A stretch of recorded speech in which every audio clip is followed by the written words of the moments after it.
رومان شاہ غصے سے چلتا ہوا میک کے دروازے کو دھاڑ سے کھول کر اندر داخل ہوا تھا۔ میک اندر بیڈ پر بڑے آرام سے لیٹی ہوئی تھی۔ اسے لگتا تھا کہ وہ نکاح سے انکار کر چکی ہے تو اب سارا معاملہ حل ہو گیا ہے، اب کوئی اس کا کچھ نہیں بگاڑ سکتا۔ شاید وہ یہ بھول گئی تھی کہ اس بار اس نے پنگا رومان شاہ سے لیا ہے جو اس کا نکاح کروا کر ہی دام لے گئی۔ یہ کیا بدتمیزی ہے، کسی کے روم میں آنے سے پہلے نوک کیا جاتا ہے، اتنی بھی تمیز نہیں ہے۔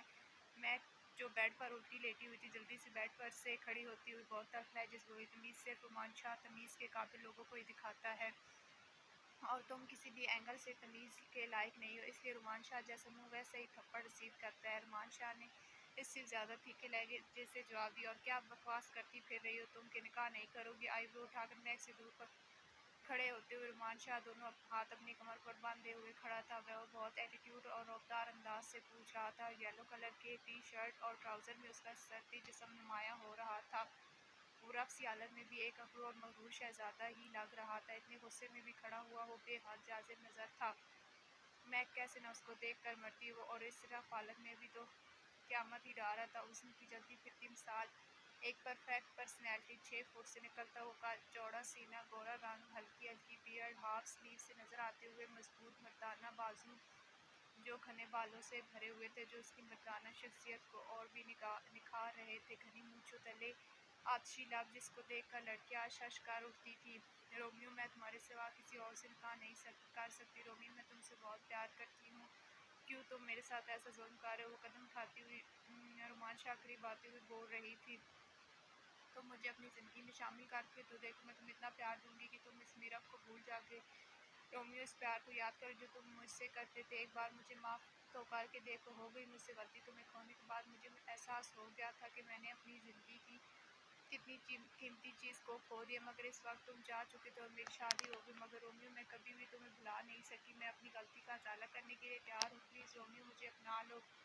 میں اس میراب کو تمہارے ساتھ نہیں دیکھ سکتی، اور وہ کیا تمہیں خاک محبت دے گی؟ بچی لگتی ہے وہ تمہارے سامنے، تمہارا اس کا کوئی جوڑ نہیں، تم صرف میرے ساتھ ہی اچھے لگتے ہو، ہم دونوں ایک پرفیکٹ جوڑی ہیں۔ میک سامنے لگی میراب کی طرف اشارہ کرتے بولی جہاں رومان شاہ کے ساتھ کھڑی ہوئی میک کا عکس نظر آ رہا تھا۔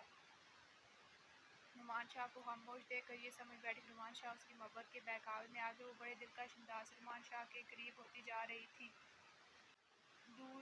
دور رہ کر بات کرو، پہلی بات تو یہ کہ آج کے بعد مجھے رومیو کہہ کر مت بلانا۔ رومیو کہنے کا حق صرف میرے بابا کا تھا، اور رومیو تو اسی دن مر گیا جس دن تم لوگوں نے رومیو کو بے عزت کر کے اس کے گھر سے، اس کے باپ کی جائیداد سے بے دخل کر کے نکال دیا تھا۔ رومیو اس دن مر گیا تھا جس دن اس کے باپ کو اتنی تکلیفیں دیکھ کر تم لوگوں نے ہمدردی کے قدم ہمارے ساتھ نہیں بڑھائے۔ رومیو اسی دن مر گیا جس دن تم نے یہ کہا کہ مجھ میں اور گھر کے نوکروں میں کوئی فرق نہیں، اور آج جو کھڑا ہے وہ رومان شاہ ہے، میراب کا شخص، جس کا دل بھی میراب کا ہے، روح بھی میراب کی ہے، جسم بھی میراب کا اور محبت بھی میراب کی ہے۔ آج کا رومان شاہ پورے صرف میراب ہے، میراب کی محبت رومان شاہ کی نسوں میں خون کی مانند دوڑتی ہے۔